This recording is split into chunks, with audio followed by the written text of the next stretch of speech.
Well, here we are again. Another day. And, oh, look at this. My little doggy just showed up again. Never fails. Even if I'm talking quietly, doesn't make any sense, he will show up. He's down here licking my leg. Why, I have no idea. Well, come on, Chubby. Come on, Chubby. All right, come on. Oh, there he is. Oh, you silly dog. There you go. Well, as luck would have it, I did finish building this regulated power supply. Actually, it's a, well, basically it's a battery eliminator for what they used to call barn radios, battery operated ones back in the old days, in the 20s and 30s actually. And so I did finally finish it. It may not be one of my perfect wiring jobs, but it's got a few things that I'm going to have to address also. But anyway, it actually is finished. The wiring is all done, and that's what it looks like. All completed. But the only bad part about this is it only has a polarized plug. No on-off switch and no fuse. So I don't really like that idea too much. So I think I'm going to have to go ahead and make a box with a with at least a fuse, maybe even a light to go on or whatever that shows it's on, because there's not even any indication on any indicator on it at all that shows it's even on when you have it on, other than just plugging it in. That's it. So anyway, I may have to build another small box with a switch in it. And it's a good thing I finished this, because this came in the mail today. This is the regenerative receiver that originally Radio Shack used to put out. And let's see what that looks like. And it was like $24.50 or something like that. Included free shipping. And well, this is interesting. I didn't know it did this. Oh. Even this guy even actually made a disc actually for it. And it says shortwave radio on the disc. So I'll have to take a look at the CD there, or it's a DVD, I guess. All the parts are packaged pretty well, and it's not even a printed circuit board. I mean, it's just perf board. That's all it is. That's all they're using.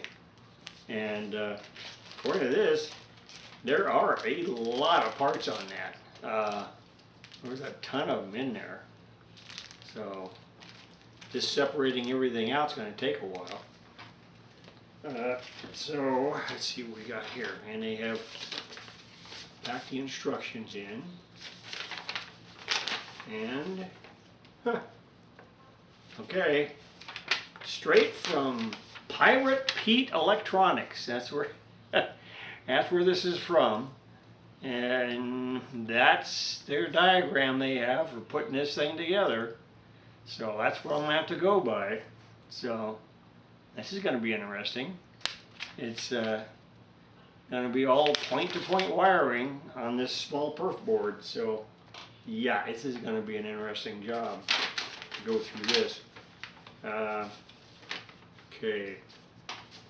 Volume and regeneration, 2 controls. Now, the deal with a regenerative receiver is it has no oscillator.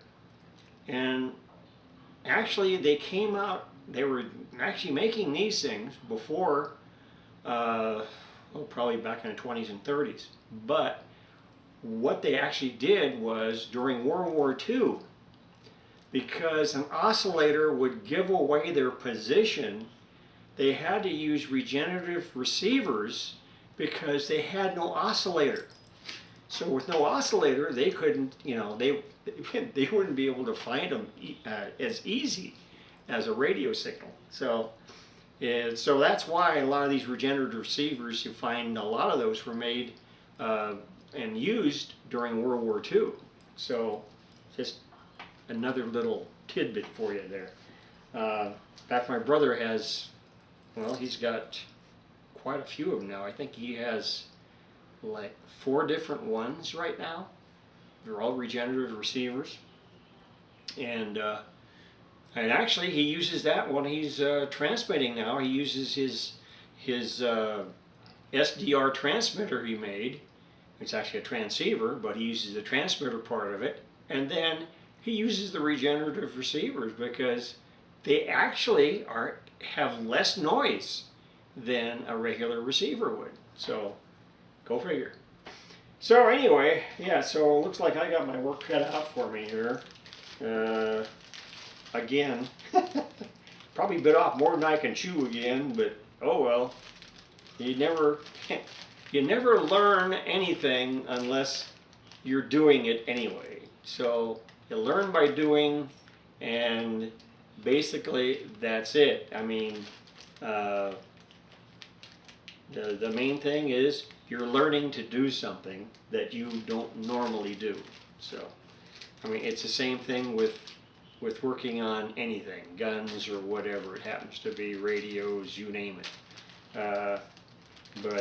Yeah, so I figured, well, time for another build video. So we'll see. I'm gonna have to go ahead and take a look at this the CD the guy sent along, see what it's got on it.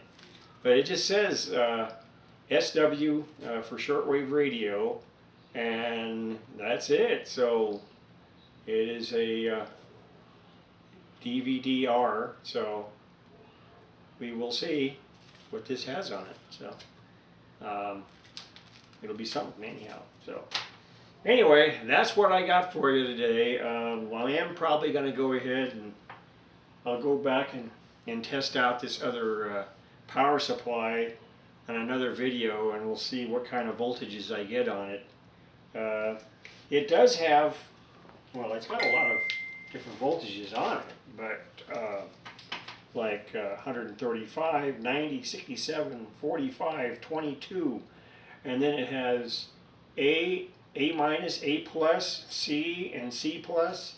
Basically, you're talking about, I think C and C plus, that would be for your filaments, and then A minus, whatever. I mean, it got all the points you have to go ahead and hook a wire to there. That's why these screws are here. You'll have to unscrew those a little bit and then attach a wire from your radio or whatever you're going to be using to these. And that's why these other diodes down here in the corner, that's where they were kind of like daisy chained together. They're all the same type of Zener diode, but they had to be put down there so that one would build upon another on each voltage, so that you would have DC for each one. So it's just going to be one of those things. Like I said, I may test it without, I don't really know why I want to test it without a switch or a fuse, but oh well, that's how they had it set up. But anyway, that's going to be it for now. We'll talk to you guys later. Oh, and the dog finally jumped off.